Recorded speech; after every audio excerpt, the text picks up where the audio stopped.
الله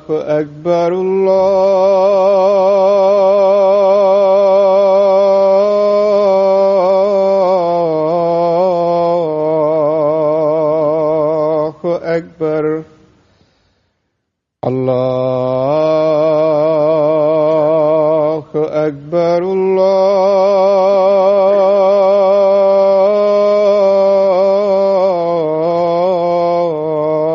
الله أكبر أشهد أن لا إله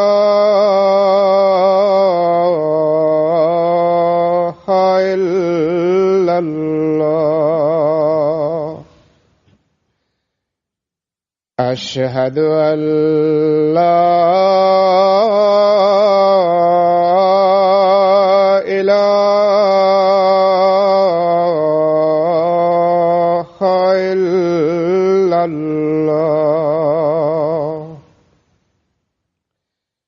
أشهد أن محمدًا رسول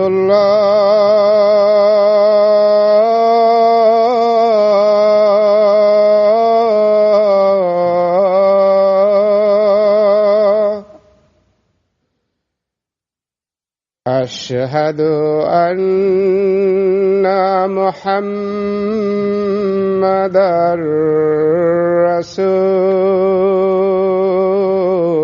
رسول الله حي على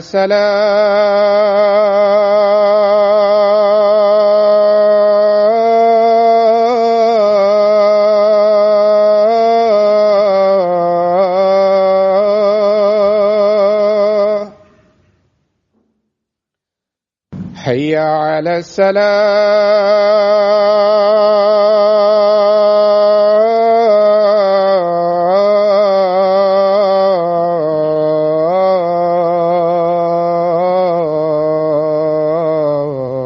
الصلاة حي على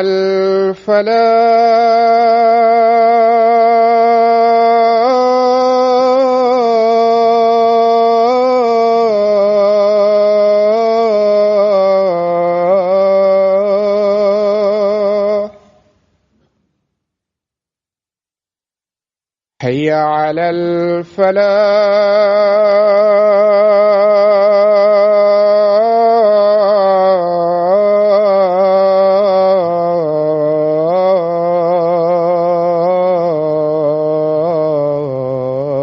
الفلاح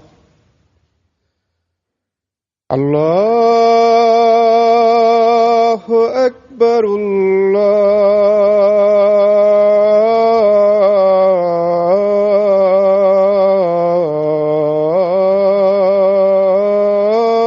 الله أكبر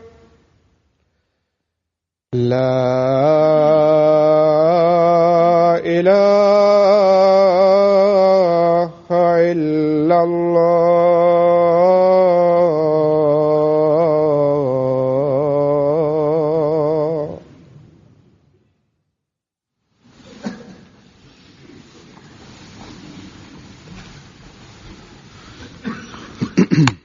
السلام عليكم ورحمة الله.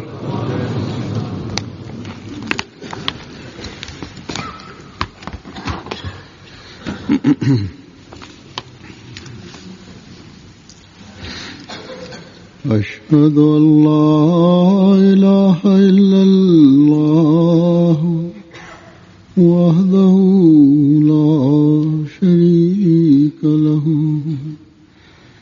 وأشهد أن محمدا عبده ورسوله أما بعد فأعوذ بالله من الشيطان الرجيم بسم الله الرحمن الرحيم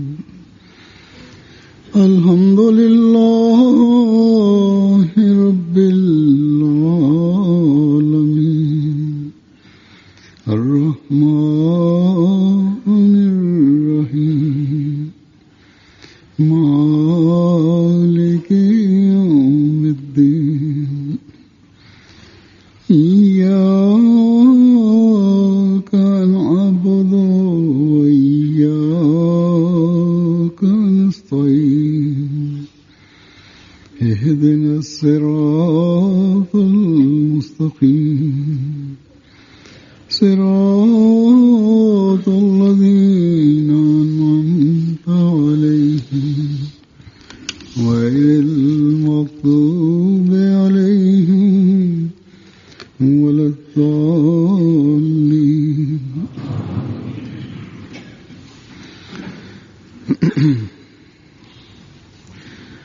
कुछ दिन हुए दीनी और तरबियती अमूर का एक जायजा इत्तेफाक से देखे उतदार के साथ बातों சில நாட்களுக்கு முன் मेरे सामने आया தற்செயலாக நான் ஒரு பொறுப்பாளருடன் பேசிக் கொண்டிருக்கும் போது மார்க்கம் மற்றும் தர்பியத் விஷயங்கள் தொடர்பான ஒரு ஆய்வு நடந்தபோது சில விஷயங்கள் எனக்கு தெரிய வந்தது. பிறகு அவரிடமிருந்து எழுத்துப்பூர்வமான அறிக்கையையும் நான் கேட்டு பெற்றேன். இதை பார்த்துவிட்டு சில விஷயங்கள் எப்படிப்பட்டவையாக உள்ளன என்றால் அதை பற்றி நான் சிலவற்றை கூற வேண்டும் என்று எனக்கு தோன்றியது. ஜமாத்தில் ஒரு பிரிவினருக்கு இதன் தேவை இருக்கின்றது. அவ்வாறே சில விஷயங்கள் பொறுப்பாளர்களிடமும் கூற வேண்டியதுள்ளது. எவ்வாறு இந்த விஷயங்கள் இங்குள்ள ஜமாத்துகளுக்கு முக்கியமானதாக இருக்கின்றதோ அவ்வாறே இவை உலகிலுள்ள மற்ற ஜமாத்துகளுக்கும் முக்கியமானதாகும். அல்லது ஆக்டிவாக இல்லாத புதிய தலைமுறைக்கும் ஜமாத்தில் உள்ள சகோதரர்களுக்கும் இது பற்றி தெரிந்திருப்பது அவசியமானதாகும். இவர்கள் அதிகமாக ஜமாத் பணிகளில் ஈடுபடாமல் இருக்கின்றார்கள். இவை எப்படிப்பட்ட விஷயங்கள் என்றால் பொதுவாக இவை வெளிப்படையாக தெளிவாக கூறப்படுவதில்லை. அல்லது முரப்பிகள் அல்லது பொறுப்பாளர்கள் ஜமாத் சகோதரர்களுக்கு முன்னால் இந்த விஷயங்களை எந்த அளவு சிறந்த முறையில் எடுத்து கூற வேண்டுமோ அந்த அளவு சிறந்த முறையில் எடுத்து கூறுவதில்லை. இதன் காரணமாக சிலரது மூளைகளில் குறிப்பாக இளைஞர்களிடம் இத்தகைய கேள்விகள் எழுகின்றன. ஆனால் அவர்கள் கேள்விகளை கேட்பதில்லை. ஜமாத்தின் சுற்றுச்சூழலில் இருப்பவர்கள் அல்லது அவர்களுக்கு நெருக்கமான உறவினர்கள், பெற்றோர்கள் இவற்றை தீயதாக கருதுவர் என்பதால் இவற்றை அவர்கள் கேட்காமல் இருக்கின்றார்கள். அல்லது அவர்கள் ஏதாவது துன்பத்தில் சிக்கிக் கொள்வர் என்பதால் கேட்காமல் இருக்கின்றார்கள். ஆனால் முரப்பிகள், முபல்லிகுகள் அல்லது பொறுப்பாளர்கள் அல்லது இதை பற்றிய அறிவுள்ளவர்கள் ஆகியோரிடம் இது பற்றி கேட்டு அல்லது தமது கிளை அமைப்புகளின் பொறுப்பாளர்களிடம் கேட்டு உத்தாமல் அஹமதியா மற்றும் லெஜ்னாவுடன் தொடர்புடைய ஆண்கள், பெண்கள் ஆகியோரிடம் கேட்டு இது பற்றி தெரிந்திருக்க வேண்டும். இவர்கள் தத்தமது கிளை அமைப்புகளுடன் எந்த அளவு தொடர்புள்ளவர்களாக இருக்க வேண்டும் என்றால் எளிதாக அவர்களிடம் இது பற்றி அவர்கள் கேள்வி கேட்க முடிந்திருக்க வேண்டும். அதன் மூலம் இவர்கள் தங்களுடைய அறிவையும் வளர்த்துக் கொள்ள முடியும். மேலும் தங்களுக்குள்ள சந்தேகங்களையும் அவர்கள் போக்கிக் கொள்ள முடியும். அல்லது எனக்கும் இது பற்றி அவர்கள் எழுதலாம். சிலர் எனக்கு எழுதவும் செய்கின்றனர். மற்ற நாடுகளிலிருந்தும் சில சமயங்களில் இங்கிருந்தும் சிலர் எனக்கு எழுதுகின்றனர். மிகவும் அதிகமாக மரியாதையின் வட்டத்திற்குள் நின்றவாறு கண்ணியத்துடன் இவற்றை எழுதுகின்றார்கள். பிறகு அவர்கள் கேட்கும் கேள்விகளுக்கு பதிலும் தரப்படுகிறது. எவ்வாறு இருப்பினும் இந்த விஷயங்களும் என் முன்னால் வந்துள்ளன. அதாவது சில பொறுப்பாளர்கள் கூட அவர்களது கடமைகள், அவர்களுக்குரிய எல்லைகள் ஆகியவற்றை பற்றி விளக்கமாக தெரியாமல் இருக்கின்றார்கள். மேலும் அவர்கள் தங்கள் பொறுப்புகளை அதற்குரிய உரிமைக்கேற்ப முழுமையாக நிறைவேற்றுவதில்லை. நான் கூறவுள்ள விஷயங்களில் ஒரு அம்சம் நமது கொள்கைகள் மற்றும் அது தொடர்பான அறிவுடன் தொடர்புடையதாகும். நாம் ஏன் இந்த கொள்கையில் நிலைத்து நிற்கின்றோம் என்பதை பற்றி நமக்கு தெரிந்திருக்க வேண்டும். இவ்வாறே நாம் செய்ய வேண்டும் என்று கூறப்படும் சில விஷயங்கள் தொடர்பாகவும் கவனமூட்டப்படுகின்றது. அவற்றை செய்ய வேண்டும் என்று ஏன் கூறப்படுகிறது, இவற்றை செய்ய வேண்டும் என்பது ஒரு அகமதி முஸ்லிமுக்கு ஏன் அவசியமானது என்பதை பற்றிய அறிவு அவர்களுக்கு இருக்க வேண்டும். உதாரணமாக பொருள் தியாகம் இருக்கின்றது. அதை பற்றிய விளக்கத்தை மக்கள் அறிய விரும்புகின்றனர். இது தொடர்பான இரண்டாவது விஷயம், பொறுப்பாளர்களுக்கு சில நிர்வாக பொறுப்புகள் இருக்கின்றன. அவற்றை எவ்வாறு அவர்கள் நிறைவேற்ற வேண்டும், எந்த அளவு அவர்களுக்கு அதில் அதிகாரம் இருக்கிறது என்பதை பற்றி கூற வேண்டியதுள்ளது. எவ்வாறு இருப்பினும் சுருக்கமாக இந்த இரண்டு விஷயங்களை பற்றியும் நான் கவனமூட்டுவேன்.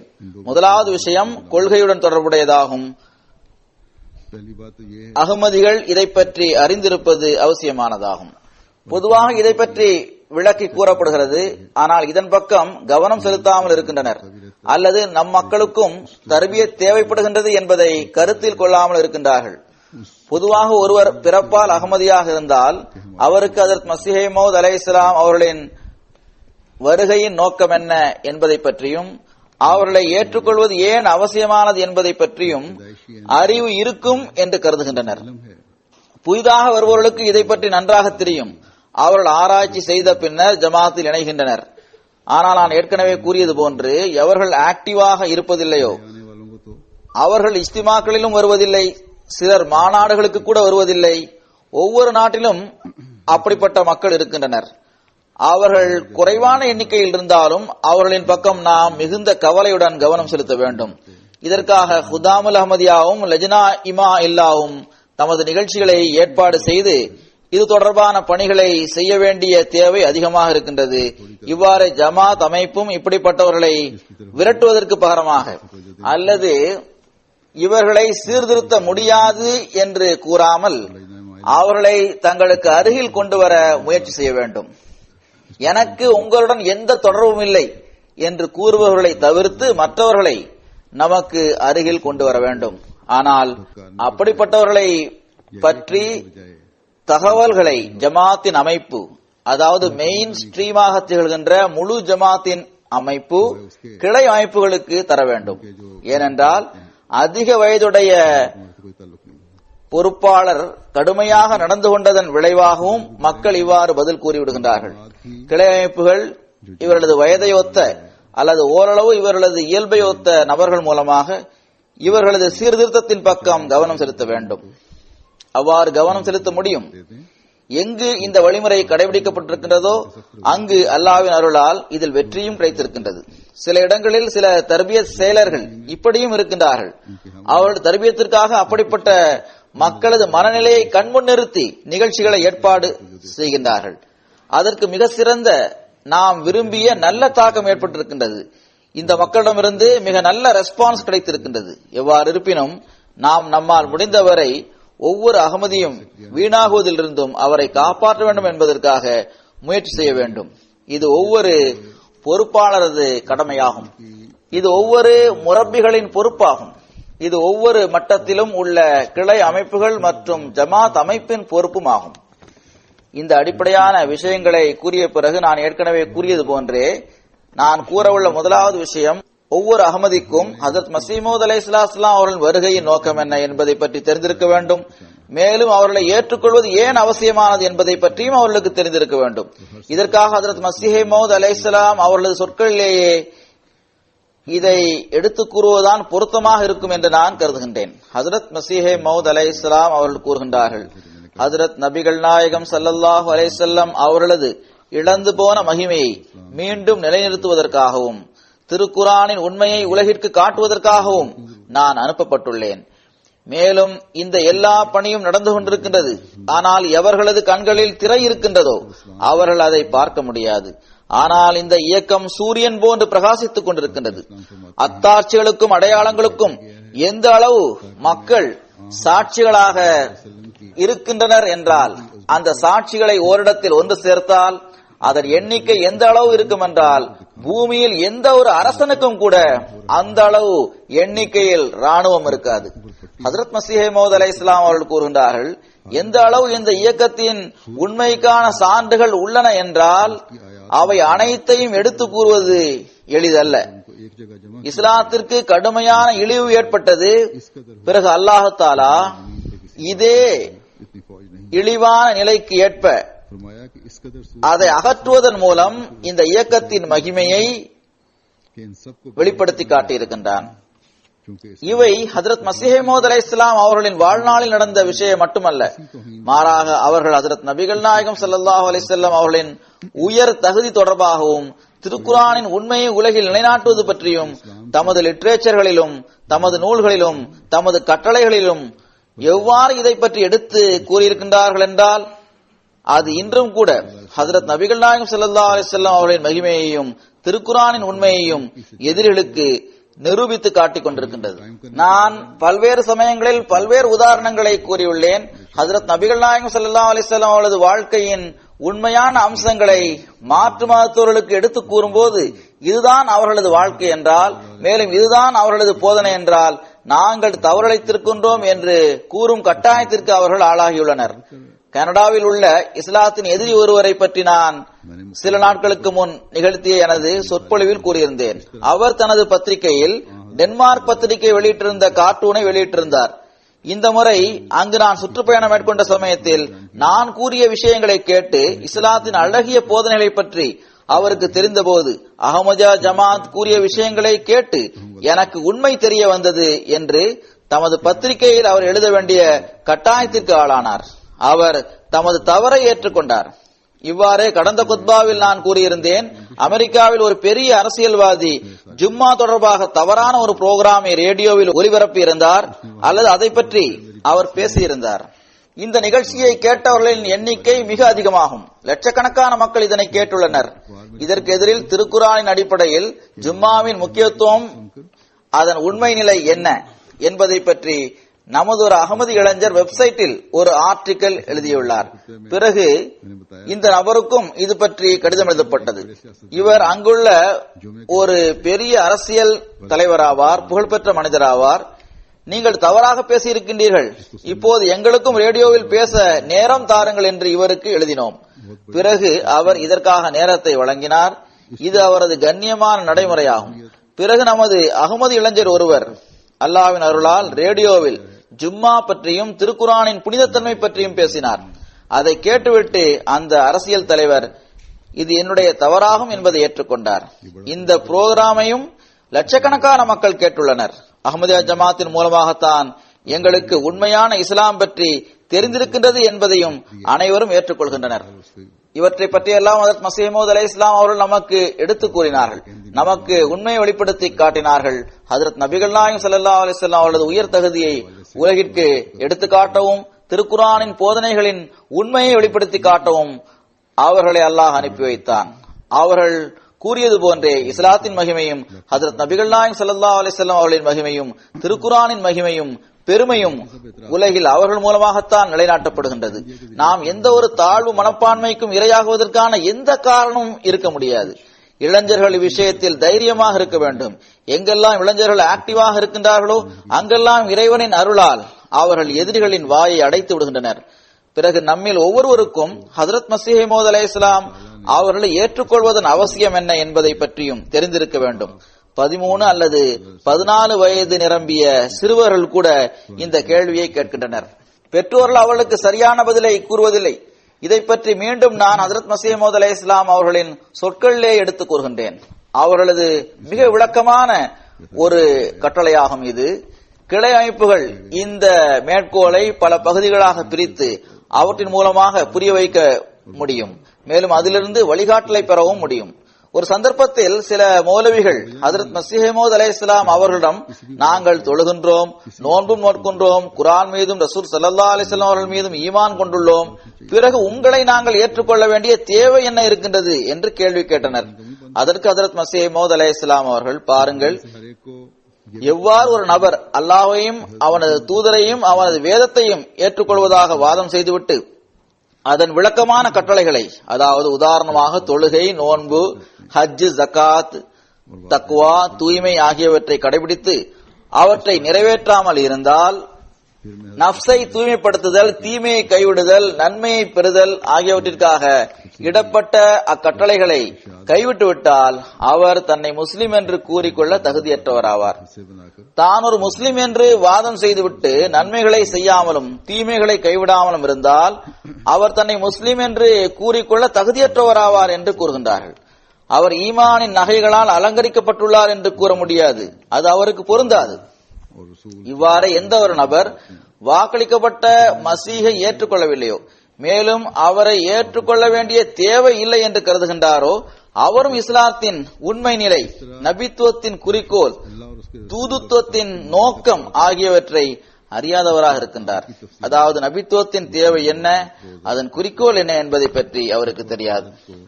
தன்னை உண்மையான முஸ்லிம் என்றும் இறைவனுக்கும் தூதருக்கும் உண்மையான முறையில் கீழ்ப்படிந்து நடப்பவர் என்றும் கட்டுப்பட்டு நடப்பவர் என்றும் கூறுவதற்கான உரிமை அவருக்கு இல்லை. ஏனென்றால் எவ்வாறு அல்லாஹ் தஆலா ஹஜ்ரத் நபிகள் நாயகம் ஸல்லல்லாஹு அலைஹி வஸல்லம் அவர்கள் மூலமாக திருக்குர்ஆனில் கட்டளைகளை தந்துள்ளானோ, இவ்வாறே இறுதி காலத்தில் ஒரு இறுதி கலீஃபா தோன்றுவது பற்றிய முன்னறிவிப்பையும் மிகவும் வலுவாக அவன் எடுத்துக் கூறியுள்ளான். அவரை ஏற்றுக்கொள்ளாதவர் மற்றும் அவரை விட்டு முகம் திருப்பி செல்பவர் ஆகியோருக்கு கட்டுப்படாதவர்கள் என்று அவன் பெயர் சூட்டியுள்ளான். திருக்குர்ஆனிலும் ஹதீஸிலும் உள்ள சொற்களில் உள்ள வித்தியாசம், அதனை வித்தியாசம் என்று கூற முடியாது. மாறாக ஹதீஸ்களில் வேறு சொற்களில் திருக்குர்ஆனில் உள்ள சொற்களின் விளக்கம் கூறப்பட்டுள்ளது. அதாவது அவை இவை மட்டும்தான். திருக்குர்ஆனில் கலீஃபா என்ற சொல் கூறப்பட்டுள்ளது. ஹதீஸில் இதே இறுதி கலீஃபாவை வாக்களிக்கப்பட்ட மஸீஹ் என்ற பெயரில் விளக்கி கூறப்பட்டிருக்கின்றது. திருக்குர்ஆனில் எந்த நபரை அனுப்புவது பற்றி வாதா, அதாவது வாக்குறுதி என்ற சொல் கூறப்பட்டுள்ளதோ, அவ்வாறு எந்த நபரின் தோற்றம் தொடர்பாக ஒரு விதத்தில் அதற்கு மகத்துவம் வழங்கப்பட்டிருக்கின்றதோ அப்படிப்பட்டவரை ஏற்றுக்கொள்ள வேண்டிய தேவை என்ன இருக்கின்றது என்று கூறுபவர் எவ்வாறு முஸ்லிமாக இருக்க முடியும்? ஹஜ்ரத் மஸீஹ் மவ்ஊத் அலைஹிஸ்ஸலாம் அவர்கள் கூறுகின்றார்கள், கலீஃபாக்களின் வருகையை அல்லாஹ் கியாமத் வரையில் நீட்டியுள்ளான். இஸ்லாத்தின் இந்த பெருமையும் சிறப்பும் இருக்கின்றது. அதற்கு ஆதரவாகவும் அதன் மறுமலர்ச்சிக்காகவும் ஒவ்வொரு நூற்றாண்டிலும் சீர்திருத்தவாதிகள் வந்தனர், வந்து கொண்டே இருப்பார்கள். பாருங்கள், அல்லாஹு தஆலா ஹஜ்ரத் நபிகள் நாயகம் ஸல்லல்லாஹு அலைஹி வஸல்லம் அவர்களை ஹஜ்ரத் மூசா அலைஹிஸ்ஸலாம் அவர்களுடன் ஒப்பிட்டு கூறியுள்ளான். இங்கு முஜதித் தொடர்பாக மக்களுக்கு தவறு ஏற்பட்டு விடுகின்றது. சீர்திருத்தவாதிகள் வந்து கொண்டே இருப்பார்கள் என்றால் அவர்கள் யார் என்ற கேள்வி எழலாம். கலீஃபாக்களே முஜதிதுகளாக இருப்பார்கள். இதை பற்றியும் விளக்கமாக இதற்கு முன்பு ஒரு ஹுத்பாவில் நான் எடுத்துக் கூறியுள்ளேன். அதிலிருந்தும் குறிப்புகளை எடுத்துக் கொள்ளலாம். ஹஜ்ரத் மஸீஹ் மவ்ஊத் அலைஹிஸ்ஸலாம் அவர்களும் இதை பற்றி விளக்கமாக எடுத்துக் கூறியுள்ளார்கள். இவை அனைத்தும் ஜமாத்தின் லிட்டரேச்சர்களிலும் இடம்பெற்றுள்ளது. ஹஜ்ரத் மஸீஹ் மவ்ஊத் அலைஹிஸ்ஸலாம் அவர்கள் கூறுகின்றார்கள், பாருங்கள், அல்லாஹ் ஹஜ்ரத் நபிகள் நாயகம் ஸல்லல்லாஹு அலைஹி வஸல்லம் அவர்களை ஹஜ்ரத் மூசா அலைஹிஸ்ஸலாம் அவர்களுடன் ஒப்பிட்டு கூறியுள்ளான். இது கமா, அதாவது எவ்வாறு என்ற சொல்லில் இருந்து நிரூபணமாகின்றது. ஹஜ்ரத் மூசா அலைஹிஸ்ஸலாம் அவர்களது தொடரின் இறுதி கலீஃபாவாக ஹஜ்ரத் ஈசா அலைஹிஸ்ஸலாம் அவர்கள் இருக்கின்றார்கள். நான் இறுதி செங்கலாக உள்ளேன் என்று இதை பற்றி அவர்களே கூறியுள்ளார்கள். இவ்வாறே முஹம்மதிய ஷரியத்திலும் அதற்காக தொண்டாற்றுவதற்காகவும் அதன் மறுமலர்ச்சிக்காகவும் எப்போதும் கலீஃபாக்கள் வந்துள்ளனர். இவ்வாறு கியாமத் வரை அவர்கள் வந்து கொண்டே இருப்பார்கள். இவ்வாறே இதன் இறுதி கலீஃபாவின் பெயரும் அவருக்குள்ள ஒப்புமைக்கு ஏற்பவும் அவரிடம் ஒப்படைக்கப்பட்டுள்ள பணிகளுக்கு ஏற்பவும் வாக்களிக்கப்பட்ட மஸீஹ் என்று வைக்கப்பட்டுள்ளது. பிறகு மிகவும் சாதாரணமாக அவரை பற்றி கூறிவிட்டு விட்டுவிடவில்லை. மாறாக அவரது வருகைக்கான அடையாளங்கள் விளக்கமாக எல்லா இறை வேதங்களிலும் கூறப்பட்டிருக்கின்றது. பைபிளிலும், இஞ்சியிலும், நபிமொழிகளிலும், திருக்குர்ஆனிலும் கூட அவரது வருகைக்கான அடையாளங்கள் கூறப்பட்டிருக்கின்றது. யூதர்கள், கிறிஸ்துவர்கள், முஸ்லிம்கள் ஆகிய எல்லா சமயங்களை சார்ந்த சமுதாயங்களும் அவரது வருகையை ஏற்றுக்கொள்வதுடன் அவருக்காக காத்திருக்கின்றனர். அவ்வாறு இருக்க அவரை மறுப்பது எவ்வாறு இஸ்லாமாக இருக்க முடியும்? பிறகு அவர் எப்படிப்பட்ட நபராக இருக்கின்றார் என்றால், அல்லாஹு தாலா வானத்திலும் அவருக்கு ஆதரவான அடையாளங்களை வெளிப்படுத்தி காட்டியுள்ளான், பூமியிலும் அற்புதங்களை காட்டியுள்ளான். அவருக்கு ஆதரவாக பிளேக் நோய் வந்தது. சூரிய சந்திர கிரகணங்கள் முன்னறிவிப்புகளில் கூறியிருந்தபடி குறிப்பிட்ட நேரத்தில் வெளிப்பட்டது. என்ன, எந்த நபருக்கு ஆதரவாக வானம் அடையாளங்களை வெளிப்படுத்தியதோ, மேலும் பூமியும் அந்த சரியான சமயத்தில் அவர் தோன்றியுள்ளார் என்று கூறுகிறதோ, அவர் ஒரு சாதாரண நபராக இருக்க முடியுமா? அவரை ஏற்றுக்கொள்வதும் ஏற்றுக்கொள்ளாமல் இருப்பதும் சமமானதாக இருக்க முடியுமா? அவரை ஏற்றுக்கொள்ளாமல் ஒருவர் முஸ்லிமாகவும் இறைவனின் அன்பிற்குரிய அடியாராகவும் ஆக முடியுமா? ஒருபோதும் முடியாது.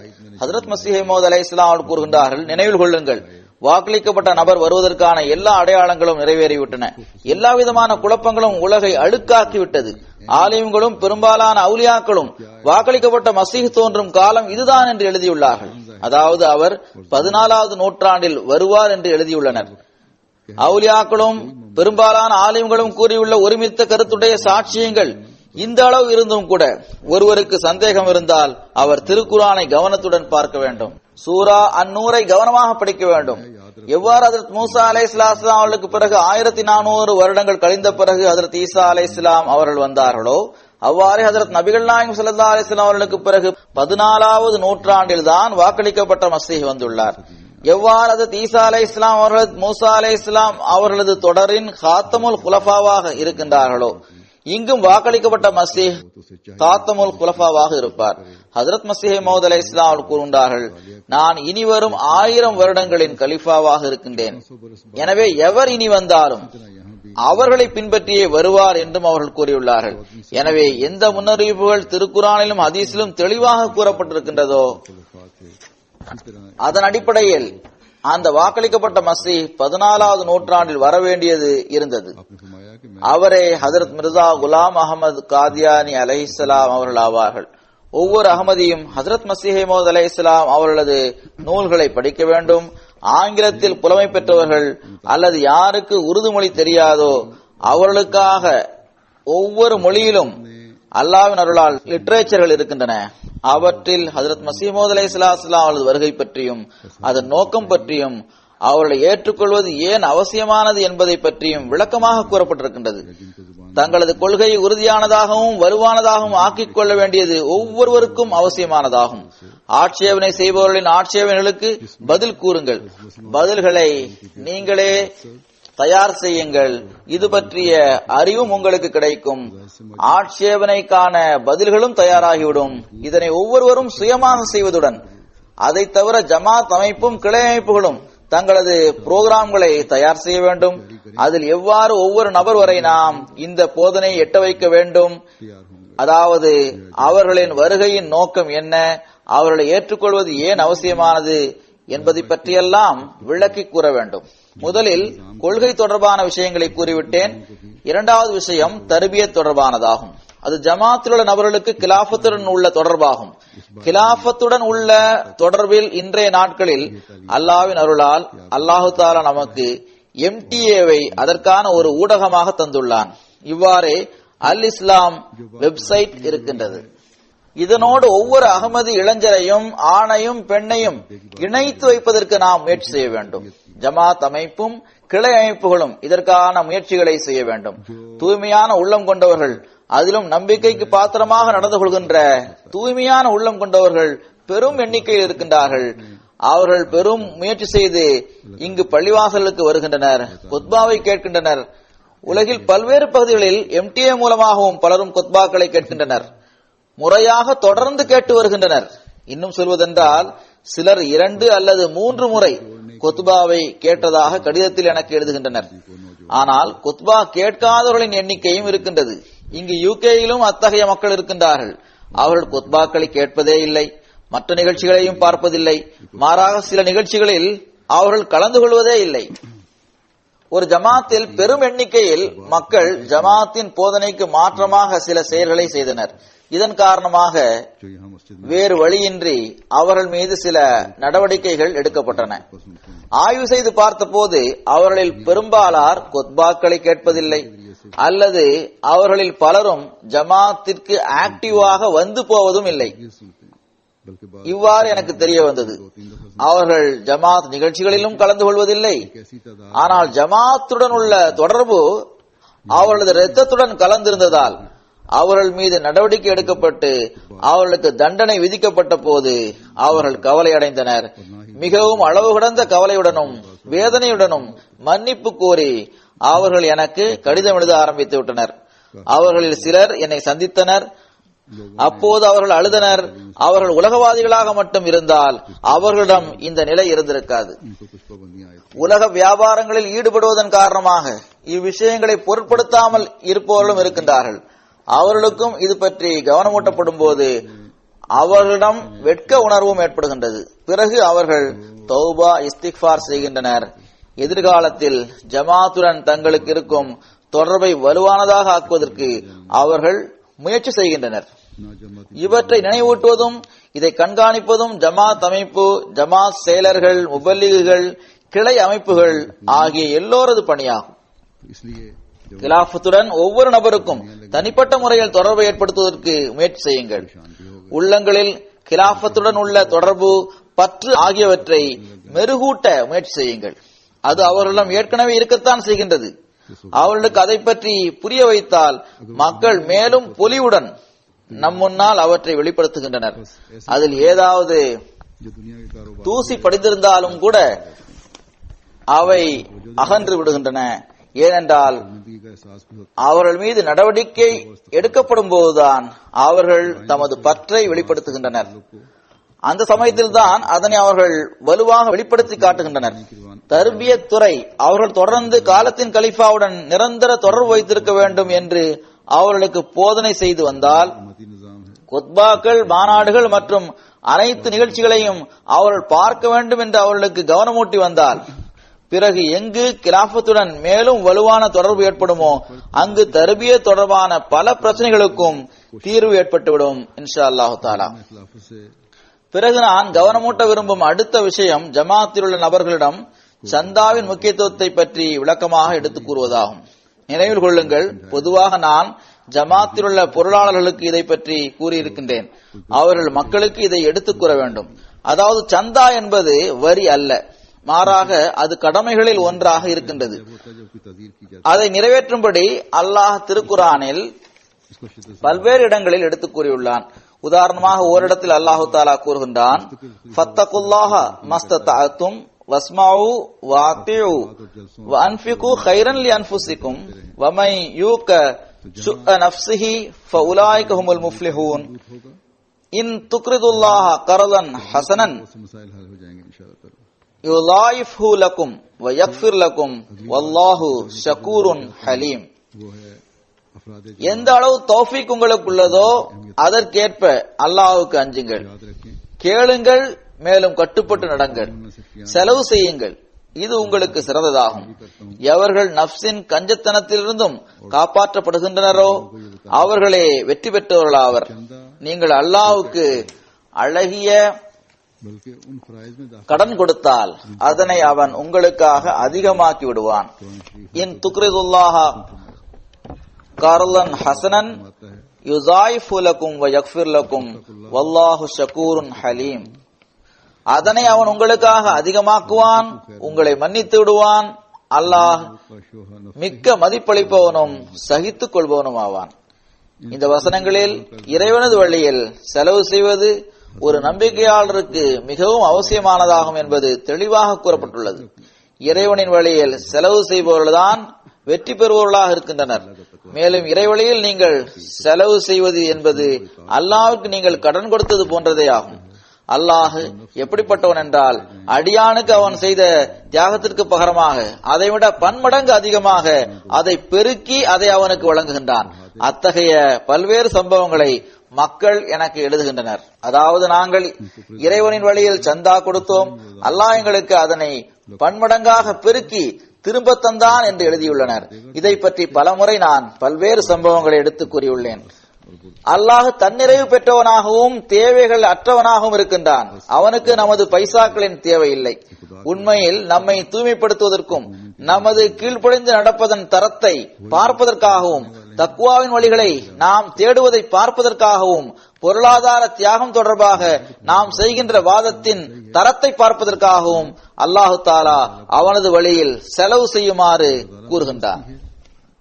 அவனது மார்க்கத்தை பரப்புவதற்காகவும் அதை முன்னேற்றுவதற்காகவும் செலவு செய்யுங்கள் என்று அவன் கூறுகின்றான்.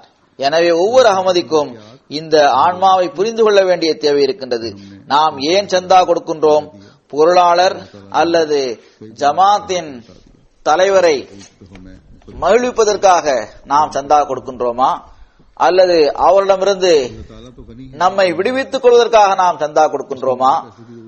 அப்படிப்பட்ட சந்தாக்களினால் எந்த பலனும் ஏற்படாது. அவ்வாறு சந்தா கொடுக்காமல் இருப்பதுதான் சிறந்ததாகும். நீங்கள் மற்றவர்களுடன் போட்டி போட்டுக்கொண்டு போட்டியை நோக்கமாக வைத்து மற்றவர்களை விட அதிகமாக சந்தா கொடுத்தால் அதனாலும் எந்த பலனும் கிடைக்காது. இறைவனின் திருப்தியை பெறுவதை தவிர சந்தா கொடுப்பவருக்கு வேறு எந்த காரணம் இருந்தாலும் அது இறைவனிடத்தில் ரத்து செய்யப்பட்டுவிடும். எனவே சந்தா கொடுப்பவர்கள் இது இறைவன் அவர்கள் மீது செய்துள்ள அருளாக அதை எண்ண வேண்டும். அல்லாஹ் அவர்களுக்கு சந்தா கொடுப்பதற்கான தௌஃபீக்கை வழங்கியுள்ளான். அவ்வாறு இல்லாமல் எந்த ஒரு நபரும் சந்தா கொடுப்பது அல்லாஹ்வின் மீது அல்லது அல்லாஹ்வின் ஜமாத்தின் மீது அவர் செய்யும் அருளாக இருக்க முடியாது. சந்தா கொடுப்பவருக்கு சந்தா கொடுத்து இறைவனின் அருள்களுக்கு வாரிசாகுவதற்கு அவர் முயற்சி செய்ய வேண்டும்.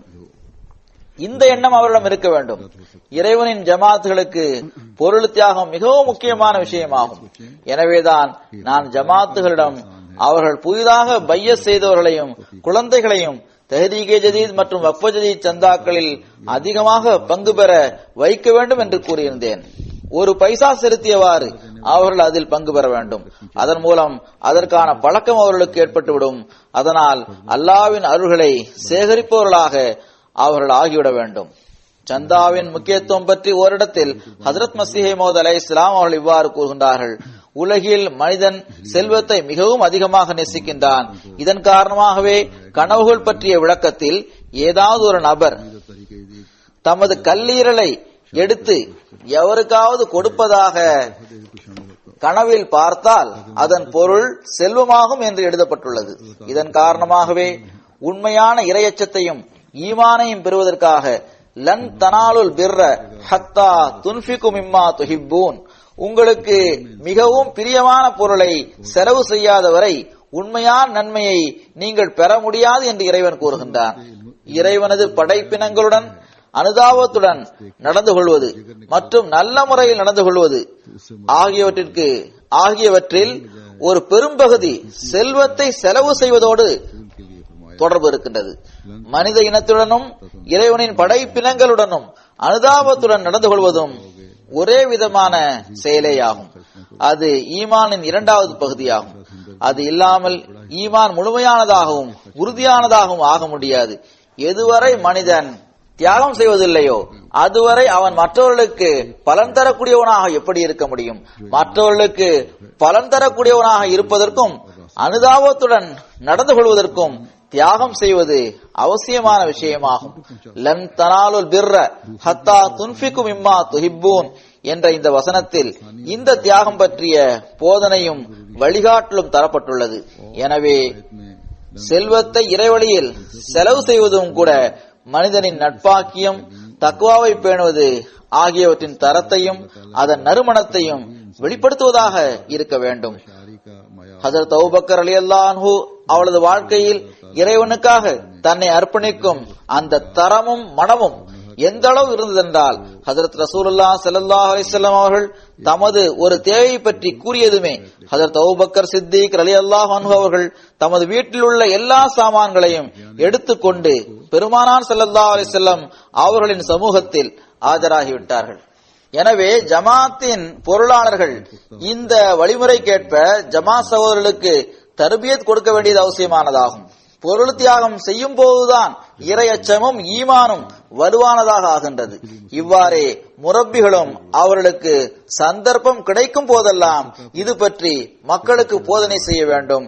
இதற்காக தொடர்ந்து கவனம் செலுத்துவது அவசியமானதாகும். எனவே ஒவ்வொரு மட்டத்திலுள்ள பொருளாளர்களும் துடிப்புடன் செயல்பட வேண்டிய தேவை இருக்கின்றது. பொருளாளர்கள் தங்களது கடமைகளை நிறைவேற்ற வேண்டும். ஒவ்வொரு நபர் வரை தனிப்பட்ட முறையில் தொடர்பு கொள்வது ஜமாத்தின் பொருளாளரின் பணியாகும். அந்த பணியை அவர் கிளை அமைப்புகளிடம் ஒப்படைத்துவிட்டு அந்த பணியை அவர்கள் செய்ய வேண்டும் என்று நினைக்கக்கூடாது. கிளை அமைப்புகள் தங்களது உறுப்பினர்களுக்கு இதை பற்றி போதனை செய்யும். இந்த அளவில் மட்டும்தான் அது உதவி செய்யும். இதைவிட அதிகமாக ஜமாத்தின் பொருளாளர்களுக்கு உதவி செய்வது கிளை அமைப்புகளின் வேலை அல்ல. கிளை அமைப்புகள் தமது உறுப்பினர்களுக்கு இதை பற்றி கவனமூட்ட முடியும். பொருளாளர்களுக்கு ஒத்துழைப்பு கொடுங்கள் என்று அதனால் கூற முடியும். மேலும் சந்தாவின் ஆன்மாவை அவர்களுக்கு புரிய வைக்கவும் முடியும். எவ்வாறு இருப்பினும் சந்தாவின் ஆன்மா பற்றி புரிய வைப்பது கிளை அமைப்புகளின் பணியாகும். ஆனால் பொருளாளர்கள் நாங்கள் கிளை அமைப்புகளிடம் எடுத்து கூறினோம், ஆனால் அவர்கள் எங்களுக்கு உதவவில்லை என்று கூறி இவ்விஷயத்தில் தன்னுடைய பொறுப்பிலிருந்தும் விலகிவிட முடியாது. பொறுப்பு அவர்களை சார்ந்ததாகும். அவர்கள்தான் அதை நிறைவேற்ற வேண்டும். பொருளாளர்கள் உள்ளூர் மட்டத்தில் தமது பணியை செய்யும் போது ஒவ்வொரு வீடு வரை செல்ல அவர்கள் முயற்சி செய்ய வேண்டும். இப்போது அதிகமாக வசதிகள் உள்ளன. போன் இருக்கின்றது, மற்ற பல வழிகளும் உள்ளன. போக்குவரத்து செய்வதற்கான வசதியும் இருக்கின்றது. ஐரோப்பாவில் இன்னும் அதிகமான வசதிகள் இருக்கின்றன. பாகிஸ்தானில் இப்படிப்பட்ட பொருளாளர்களும் இருக்கின்றனர். அவர்கள் நாள் முழுவதும் வேலை செய்துவிட்டு மாலையில் வேலை முடிந்ததும் மாலை முழுவதும் வீடுகளுக்கு செல்வார்கள். கராச்சி, லாகூர் போன்ற பெரும் நகரங்களில் சைக்கிளில் சவாரி செய்தவாறு அவர்கள் ஓரிடத்திலிருந்து இன்னொரு இடத்திற்கு செல்வார்கள். அவர்கள் போதனை செய்து கொண்டே இருப்பார்கள்.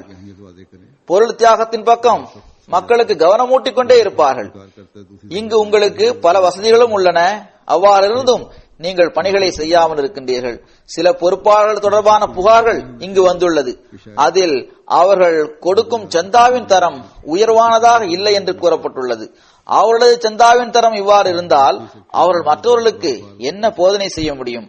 அன்பாகவும் மென்மையுடனும் இந்த பணியை செய்ய வேண்டும். அவர்களிடம் பொருள் தியாகத்தின் முக்கியத்துவத்தை பற்றி விளக்கமாக எடுத்துக் கூற வேண்டும். சிலர் கடினமான இயல்புடையவர்களாக இருப்பார்கள். ஒரு முறை அவர்கள் சந்தா கொடுக்க மறுத்துவிட்டால் இரண்டாவது முறையும் அவர்களிடம் செல்லுங்கள், மூன்றாவது முறை செல்லுங்கள், நான்காவது முறை செல்லுங்கள். ஆனால் நீங்கள் முகம் சுளிக்க கூடாது. எந்த ஒரு நபருக்கும் அவருடைய சந்தாவால் ஜமாத்தின் அமைப்பு செயல்படுகின்றது, அதனால்தான் பொருளாளர் மீண்டும் மீண்டும் அவரிடம் வருகின்றார் என்ற எண்ணம் வந்துவிடக் கூடாது. ஒவ்வொருவரும் இதை நினைவில் கொள்ள வேண்டும். இது ஹஜ்ரத் மஸீஹ் மவ்ஊத் அலைஹிஸ்ஸலாம் அவரிடம் அல்லாஹ் செய்துள்ள வாக்குறுதியாகும். அதாவது ஒருபோதும் பொருளாதாரத்தில் குறைவு ஏற்படாது, பணிகள் நடந்து கொண்டே இருக்கும் இன்ஷா அல்லாஹு தாலா. ஆனால் ஹஜ்ரத் மஸீஹ் மவ்ஊத் அலைஹிஸ்ஸலாம் அவர்களுக்கு கவலை இருந்ததென்றால் அது செல்வம் சரியான முறையில் செலவு செய்யப்படுகிறதா என்ற கவலையே ஆகும். அல்லாஹ்வின் அருளால் செலவு சரியான முறையில் செய்யப்பட வேண்டும் என்பதற்காக முடிந்த வரையில் முயற்சி செய்யப்படுகின்றது. சில இடங்களில் செலவு செய்வதில் அக்கறையற்ற நிலை இருந்தால் அது தொடர்பாக அவர்களுக்கு கவனமூட்டப்படுகின்றது. ஆடிட் அமைப்பும் இதற்காகத்தான் நிறுவப்பட்டிருக்கின்றது. பிறகு ஜமாத்தின் அமீரின் பொறுப்பாகவும் இது இருக்கின்றது. செலவீனங்கள் மீது அவருக்கு ஆழ்ந்த பார்வை இருக்க வேண்டும். எந்த பில் அவரிடம் வந்தாலும் அதை கண்டிப்பாக பாஸ் செய்ய வேண்டும் என்ற நிலை இருக்கக்கூடாது. ஆடிட்டருடைய அமைப்பை நன்கு செயல்பட வைக்க வேண்டும். எந்த அளவு அதனை நல்ல முறையில் செயல்பட வைக்க வேண்டும் என்றால் ஆடிட்டருக்கு முழுமையான சுதந்திரம் வழங்க வேண்டும். அவரை தனது விருப்பத்திற்கேற்ப செயல்பட விட வேண்டும். அவருக்கு முழு அதிகாரம் வழங்க வேண்டும். செலவுகள் தொடர்பாகவும் நான் கூறுகின்றேன். எம்டிஏவிற்காக மிக பெரும் செலவு இருக்கின்றது. இதற்காக தனியாகவும் பொருள் தியாகம் செய்யும்படி கூறப்படுகிறது. தர்பியத்திற்காகவும் எம்டிஏவிற்காகவும் செலவுகள் உள்ளன. இதன் செலவுகள் எந்த அளவு அதிகமாக உள்ளன என்றால் முழு உலகிலும் எம்டிஏவிற்காக 4 அல்லது 5 சேட்டலைட்டுகள் பணியில் ஈடுபடுத்தப்பட்டுள்ளது. எம்டிஏவிற்காக வசூலாகும் தொகையிலிருந்து மட்டும் அதற்காக செலவு செய்ய முடியாது. அவ்வாறு செலவு செய்யப்படுவதில்லை. மாறாக ஜமாத்தின் ஒட்டுமொத்த பட்ஜெட் தொகையில் இருந்தும் இதற்காக செலவு செய்யப்படுகின்றது. எனவே இதன் பக்கமும் மக்கள் கவனம் செலுத்த வேண்டும். யூகே மாநாட்டின் 2வது நாளில் நிகழ்த்தப்படும் சொற்பொழிவை நீங்கள் கவனமாக கேட்டால் ஒவ்வொருவருக்கும் அல்லாஹ் ஜமாத்தின் பைசாவில் எந்த அளவு பரக்கத்தை தந்துள்ளான், எந்த அளவு பணி விரிவடைந்துள்ளது என்பது தெரிய வரும். பணிகள் எந்த அளவு விரிவடைந்துள்ளது, பிறகு அல்லாஹ் இந்த பைசாவிற்கு எத்தகைய கனிகளை தருகின்றான், எவ்வாறு தருகின்றான் என்பதும் தெரிய வரும். அல்லாஹ்வின் அருளால் இந்த எல்லா செலவுகளும் ஜமாத் சகோதரர்களின் பொருள் தியாகத்தின் மூலமாகவே நடக்கின்றது. இதை தவிர சில நிர்வாக விஷயங்கள் தொடர்பாகவும் நான் கவனமூட்ட விரும்புகின்றேன். நான் ஏற்கனவே கூறியது போன்றே காலத்தின் கலீஃபாவின் கொத்பாக்களை கேட்பதும் மிக மிக அவசியமானதாகும். காலத்தின் கலீஃபா மற்ற தருணங்களில் கூறுகின்ற பல்வேறு அறிவுரைகளை குறிப்பெடுப்பதும் அவற்றை பற்றி சிந்திப்பதும் மிகவும் அவசியமானதாகும். எங்கு ஜமாத்திலுள்ள நபர்களுக்கு பொறுப்பாளர் இதை பற்றி கவனமூட்டுகின்றார்களோ அங்கு பொறுப்பாளர்கள் சுயமாகவும் இதன் பக்கம் கவனம் செலுத்த வேண்டும். ஜமாத்தின் அமீர் குறிப்பாக இந்த பணியை செய்ய வேண்டும். அதாவது கொத்பாவில் ஏதாவது வழிகாட்டல் வழங்கப்பட்டிருந்தால் அல்லது தர்பியத் தொடர்பான ஏதாவது அம்சம் கூறப்பட்டிருந்தால் அதை அவர் குறிப்பெடுத்துக் கொள்ள வேண்டும். பிறகு ஜமாத் தலைவர்களுக்கு அதை பற்றிய சுற்றறிக்கையை அனுப்ப வேண்டும். பிறகு எந்த அளவு இதற்கேற்ப செயல்படுகின்றனர் என்பதை முறையாக கண்காணிக்க வேண்டும். இவ்வாறு மற்ற ஜமாத்துகளும் செயல்பட்டுக் கொண்டிருக்கலாம். ஆனால் எனக்கு கிடைத்த அறிக்கையின்படி அமெரிக்க ஜமாத்தின் அமீர் சாஹிப் அவர்கள் மட்டும்தான் இவ்வாறு முறையாக குறிப்பெடுக்கின்றார்கள். பிறகு சுற்றறிக்கைகளை அனுப்புகின்றார்கள். ஏதாவது வழிகாட்டல் கூறப்பட்டிருந்தால் உடனடியாக அதை ஜமாத்களுக்கு அதை பற்றி தெரிவிக்கின்றார்கள். மற்றவர்களும் இதற்கேற்ப செயல்பட வேண்டும். யுகே ஒரு சிறு நாடாகும். இங்கு சரியான முறையில் இது தொடர்பான பணிகளை செய்தால் பிறகு எல்லா ஜமாத்துகளை விடவும் சிறந்த விளைவுகள் இங்கு ஏற்பட முடியும். இதை தவிர தலைமையகத்திலிருந்து அல்லது என்னிடமிருந்து வழங்கப்படும் பல்வேறு வழிகாட்டல்களையும் உடனடியாக ஜமாத்துகளுக்கு எட்ட வைப்பதும் உங்களது பணியாகும். பிறகு அதை ஃபாலோ அப் செய்ய வேண்டும், ஃபீட்பேக்கும் பெற வேண்டும். இவ்வாறே நேஷனல் அமீர்கள் ரீஜனல் அமீர்களை நியமித்து அவர்கள் பணிகளை செய்வார்கள் என்று இருந்துவிடக்கூடாது. எல்லா பணிகளும் அவர்களை சார்ந்ததாகவே இருந்துவிடக்கூடாது. இவ்வாறு இருக்கக்கூடாது. இது சரியான வழிமுறை அல்ல. இதன் விளைவாக இதுவரை நான் பார்த்த அளவில் இதனால் ஜமாத்தின் தேசிய தலைமையகத்திற்கும் ஜமாத்துகளுக்கும் இடையில் இடைவெளி ஏற்படுகின்றது. மாறாக நாம் தேசிய தலைமையகத்துடன் நேரடியாக தொடர்பு கொள்ள முடியாது என்ற உணர்வு உருவாகி இருக்கின்றது. இந்த உணர்வையும் அழித்துவிட வேண்டியது அவசியமானதாகும். எனவே இங்கும் மற்ற இடங்களிலும் ஜமாத்தின் அமீர் வருடத்தில் குறைந்தபட்சம் 2 முறையாவது ஜமாத்து தலைவர்களுடனான கூட்டத்தை நடத்த வேண்டும். பணிகள் மற்றும் முன்னேற்றத்தின் வேகம் பற்றி அதில் ஆய்வு செய்ய வேண்டும். எந்த தலைவர்கள் அவர்களுக்கு கவனமூட்டப்பட்ட பிறகும் கூட பணிகளை செய்யாமல் இருக்கின்றார்களோ அவர்களை பற்றிய அறிக்கையை எனக்கு அனுப்ப வேண்டும். இவ்வாறே பொருளாளர்களும் தர்பியத் செயலர்களும் தப்லீக் செயலர்களும் வருடத்தில் 2 முறை கூட்டங்களை நடத்த முடியவில்லை என்றாலும் ஒரு முறையாவது கூட்டம் நடைபெற வேண்டும். இந்த செயலாளர்களோடு கூட்டம் நடைபெற வேண்டும். பணிகளை ஆய்வு செய்ய வேண்டும். இந்த செயலர்கள் துடிப்புடன் செயல்படுவர்களாக ஆகிவிட்டால் மற்ற செயலர்களும் பணிகளை செய்வார்கள் அல்லது மற்ற துறைகளில் ஏற்பட்டுள்ள பிரச்சனைகளுக்கும் தாமாகவே தீர்வு கிடைத்துவிடும். எனவே இன்றிலிருந்து நேஷனல் அமீர் தனது புரோகிராமை தயார் செய்ய வேண்டும். ஒவ்வொரு ஜமாத்திற்கும் அவர் சென்று எப்படி ஜமாத் அமைப்பை துடிப்புடன் செயல்பட வைப்பார் என்பதை பற்றி அவர் முடிவு செய்ய வேண்டும். யுகே மற்றும் சிறிய நாடுகளில் இது கடினமான பணி அல்ல. தலைமையகத்தில் அல்லது ஏதாவது ஒரு ரீஜனில் கூட்டத்தில் கலந்து கொள்வதற்காக இவர்களை ஒன்று சேர்க்கலாம். ஆனால் அமெரிக்கா, கனடா போன்ற பெரிய நாடுகளில் அவர்கள் இதற்கான செயல் திட்டத்தை உருவாக்க வேண்டும். ஒவ்வொரு மட்டத்தில் உள்ள ஜமாத்தையும் துடிப்புடன் செயல்பட வைப்பதற்கு அந்த ஜமாத்துகளுடன் தனிப்பட்ட முறையில் எவ்வாறு தொடர்பு கொள்ள முடியும் என்பதற்கான செயல் திட்டம் இருக்க வேண்டும். இன்னொரு விஷயம் இருக்கின்றது. இதற்கு முன்பும் இதை பற்றி பலமுறை கூறியுள்ளேன். அதாவது ஜமாத்தில் உள்ள நபர்களிடம் அன்புடனும் மென்மையுடனும் நடந்து கொள்ள வேண்டும். யுகேவின் மஜ்லிஸே ஷூராவில் நான் கூறிய விஷயங்களை எனது சுருக்கமான சொற்பொழிவை ஒவ்வொரு பொறுப்பாளருக்கும் எட்ட வைக்க வேண்டும். தப்ஷீர் துறை இதற்கான ஏற்பாட்டை செய்து ஒவ்வொரு இடத்திலும் இதை எட்ட வைக்க வேண்டும். நிர்வாக விஷயங்களில் நான் கூற விரும்பும் இன்னொரு விஷயம், பொறுப்பாளர்கள் தங்களது துறை தொடர்பான சட்டத்திட்டங்களை கண்டிப்பாக படிக்க வேண்டும். சட்டத்திட்டங்களை படித்து ஒவ்வொரு துறைக்கும் அதற்கான பொறுப்புகள் என்ன என்பதை பற்றி தெரிந்திருக்க வேண்டும். कम से कम मेरा ख्याल है कि अमल नहीं हो ஒவ்வொரு துறைக்கும் என்ன அதிகாரங்கள் உள்ளன என்பதை பற்றி அவர்களுக்கு தெரிய வேண்டும். நேஷனல் அமீருக்கு ஒரு வழிகாட்டல் இவ்வாறு இருக்கின்றது. அதாவது அவர் ரீஜனல் அமீரிடம் எந்த பணியை ஒப்படைக்கின்றாரோ, என்ன வழிகாட்டலை வழங்குகின்றாரோ அதை பற்றி தலைமையகத்திற்கும் எழுத வேண்டும், அதை பற்றி தெரிவிக்க வேண்டும்.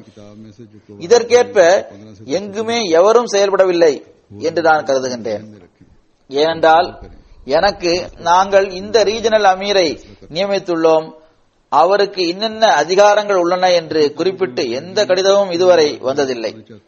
சட்டத்திட்ட எண் 177 தெளிவாக இவ்வாறு எழுதப்பட்டிருக்கின்றது. இப்போது இதன் தேவை இருக்கின்றது. இது தொடர்பாக கவனமூட்ட வேண்டிய தேவையும் இருக்கின்றது. அமீர்மார்கள் குறிப்பாக சட்டத்திட்டங்கள் அடங்கியுள்ள நூலில் சட்டத்திட்ட எண் 215 220 வரை கூறப்பட்டுள்ள விஷயங்களை கண்டிப்பாக படிக்க வேண்டும். அவற்றை மனதில் பதிய வைத்துக் கொள்ளுங்கள், அதற்கேற்ப செயல்படுங்கள். குறிப்பாக ஏதாவது ஒரு விஷயம் தொடர்பாக தீர்ப்பு வழங்கும் போது இவ்விஷயங்களை கருத்தில் கொள்ள வேண்டும். இவ்வாறே குறிப்பாக நான் முபல்லிக்மார்களுக்கும் கவனமூட்ட விரும்புகின்றேன். அவர்களும் தங்கள் பொறுப்புகளை நிறைவேற்ற வேண்டும். ஜமாத்துகளில் திருக்குரான் கற்றுக் கொடுப்பதற்கான ஏற்பாட்டை செய்வதும் அவர்களின் பொறுப்புகளில் ஒன்றாக இருக்கின்றது. அவர்கள் சுற்றுப்பயணத்தில் இருந்தால் குழந்தைகளுக்கும் திருக்குரான் பார்த்து ஓத தெரியாதவர்களுக்கும் திருக்குரானை கற்றுத் தருகின்ற ஆசிரியர்களை அவர்கள் தயார் செய்ய வேண்டும்.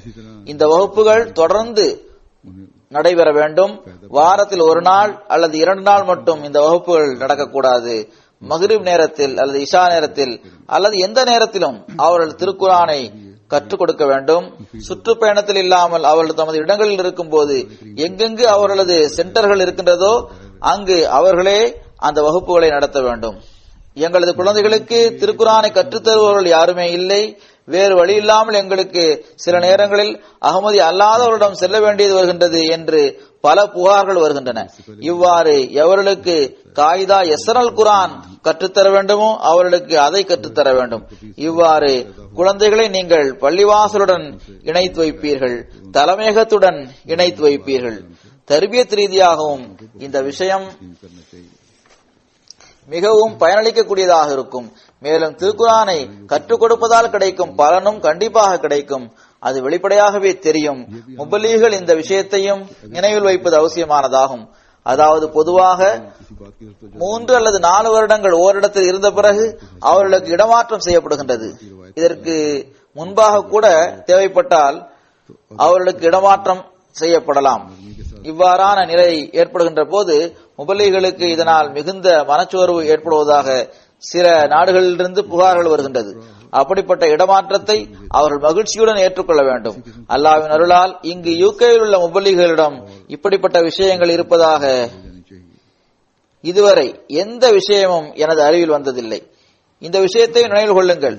ஏதாவது ஒரு பொறுப்பாளர் அல்லது அமீருக்கும் கூட ஏதாவது ஒரு விஷயம் தொடர்பாக நீங்கள் கவனமூட்ட வேண்டிய தேவை இருந்தால் உங்களுக்கிடையில் விவாதமோ அல்லது பிடிவாதமான போக்கோ ஆரம்பமாகிவிடக் கூடாது. ஏனென்றால் இது ஜமாத் அமைப்பில் பிரிவினையை ஏற்படுத்துவதற்கு காரணமாகிவிடும். நான் ஒருமுறை முபல்லிகுமார்கள் மார்க்க விவகாரங்களில் அமீர்களுக்கு கவனமூட்டலாம் என்று கூறியிருந்தேன். அவ்வாறு கவனமூட்டும் போது ஜமாத் அமைப்பு பாதிக்கப்படும் எந்த ஒரு சூழலையும் உருவாக்காமல் மிக சிறந்த முறையில் அழகிய முறையில் போதனை செய்ய வேண்டும். அல்லாஹ் நம் அனைவருக்கும் உண்மையான அகமதியாக ஆவதற்கும் நமது பொறுப்புகளை நிறைவேற்றுவதற்கும் தௌஃபீக்கை வழங்குவானாக. இப்போது ஜும்மா தொழுகைக்கு பிறகு நான் ஒரு ஜனாசா காயிப் தொழுகை தொழ வைப்பேன். இது கனடா ஜமாத்தின் வெளிவிவகார செயலராக இருந்த ஆசிப் கான் சாஹிப் அவர்களது மனைவியான கானியா கான் சாஹிபா உடையதாகும். 2013ஆம் ஆண்டு ஆகஸ்ட் மாதம் 6ஆம் தேதி தமது 38வது வயதில் இவர்கள் வஃபாத்தாகிவிட்டார்கள். இன்னா லில்லாஹி வ இன்னா இலைஹி ராஜிஊன். 1998ஆம் ஆண்டு இவர் அஹ்மதியத்தை ஏற்றுக்கொண்டார். மிகவும் துடிப்புடன் செயல்படக்கூடிய தாய் இலல்லாவாக இவர் இருந்தார். தப்லீகில் இவருக்கு மிகுதியான ஆர்வம் இருந்தது.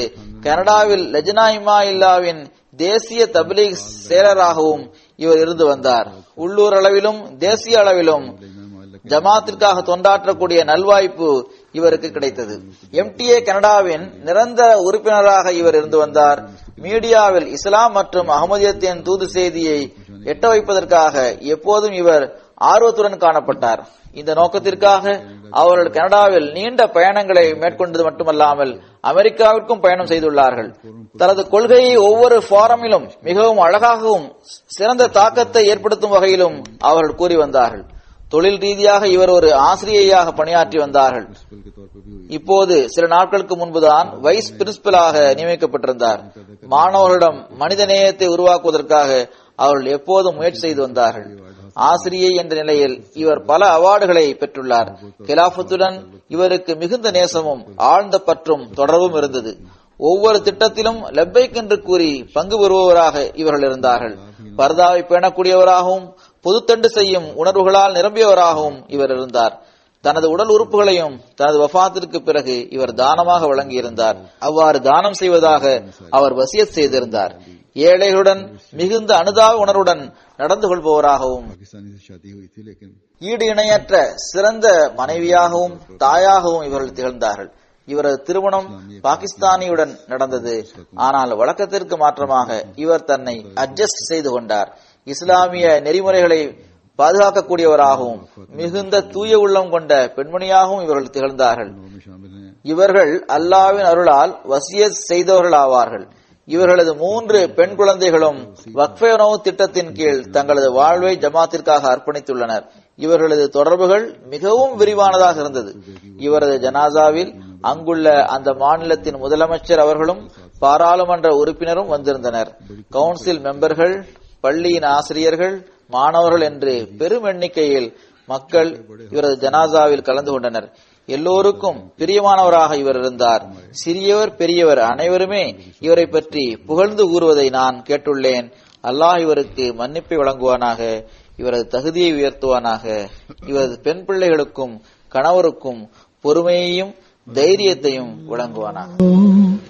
அல்ஹம்துலில்லாஹி நஹ்மதுஹு வ நஸ்தஈனுஹு வ நஸ்தக்ஃபிருஹு ونؤمن به ونتوكل عليه ونعوذ بالله من شرور أنفسنا ومن سيئات أعمالنا من يهده الله فلا مضل له ومن يضلل فلا هادي له ونشهد أن لا إله إلا الله ونشهد أن محمدا عبده ورسوله عباد الله رحمكم الله إن الله يأمر بالعدل والإحسان